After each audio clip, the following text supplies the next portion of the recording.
গোলা ভরে ধান তুলে এখন অবসর সময় কাটাচ্ছেন এ গ্রামের মানুষ।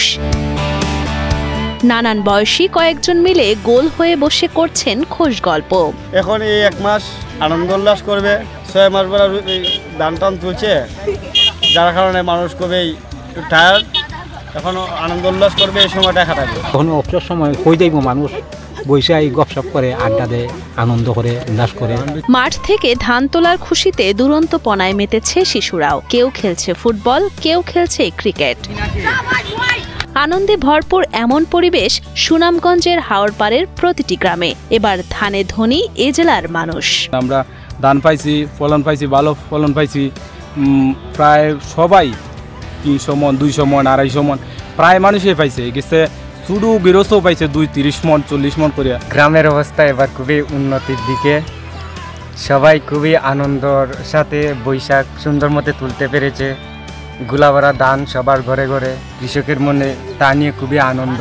অনুকূল আবহাওয়া ও বাম্পার ফলনে কৃষকের গোলা ভরা ধান। এখন প্রত্যেক কৃষক পরিবারের ঘরে এখন কমপক্ষে ধান রয়েছে 40 থেকে 50 মন। ভালো ধান পাইছি, গোলা ভরা ধান আছে, আল্লাহ দিলে বাম্পার ফসল হয়েছে।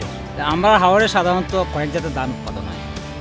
এর মধ্যে আমাদের দেশি ধান আছে, যেটা আমরা কই গোসি বুড়ো, এগুলো সাধারণত 10 থেকে 12 মন হয়। আর এরি জাতীয় ধান আছে বিভিন্ন ধানের, একটা আমরা কই হাইব্রিড, একটা সাধারণত এরি, যেটা কই সাধারণ এরি আমরা তো 14 থেকে 15 মন প্রতি কেয়ারে হয়। আর হাইব্রিড জাতীয় যে ধানটা, ওইটা 20 থেকে 20-এর ঊর্ধ্বেও হয়, আবার নিচেও হয়। মানুষের অবস্থা আলহামদুলিল্লাহ এই বছর ভালো ফসল পাইছে, কোনো অভাব আশা করি নাই। এক ফসলি বোরো ধান ঘরে তুলতে পারলেই পুরো বছরের আর কোনো চিন্তা থাকে না কৃষকের। বছরের খরচপাতি, উৎসব, এমনকি বিয়ে শাদী অনুষ্ঠানের ব্যয় সবকিছুই হয় ধান বিক্রি করে। তাই এখন গোলা ভরা ধান থাকায় ফুরফুরে মেজাজে আড্ডা দিয়ে সময় কাটাচ্ছেন এসব কৃষকেরা। আমাদের এই সুনামগঞ্জ হাওড়পাড়ার মানুষ এই যে ফলন পাইছে, মানে সবাই ধানের দিকটা উন্নত।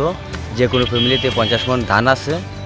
আর এখনের যে সময় কাটাইতেছে, মানে পানি আইছে না, খেলাধুলা করতেছে মুরব্বীরা, মানে রাস্তাঘাটে বা আশেপাশে বসে সময় কাটাইতেছে, মানে খুব একটা সুন্দর একটা সময় কাটাইতেছে।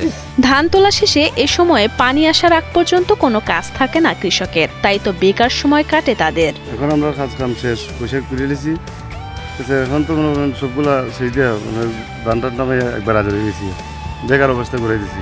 আমাদের বৈশাখী কাটামারা শেষ হয়ে গেছে, আমরা এখন একদম বেকার। ভাটির জনপদ সুনামগঞ্জ জেলায় চলতি মৌসুমে 2,23,407 হেক্টর জমিতে আবাদ হয়েছে বোরো ধান। আবাদকৃত জমি থেকে ধান উৎপাদন হয়েছে 13,70,202 মেট্রিক টন, যার বাজার মূল্য 4,380 কোটি টাকা।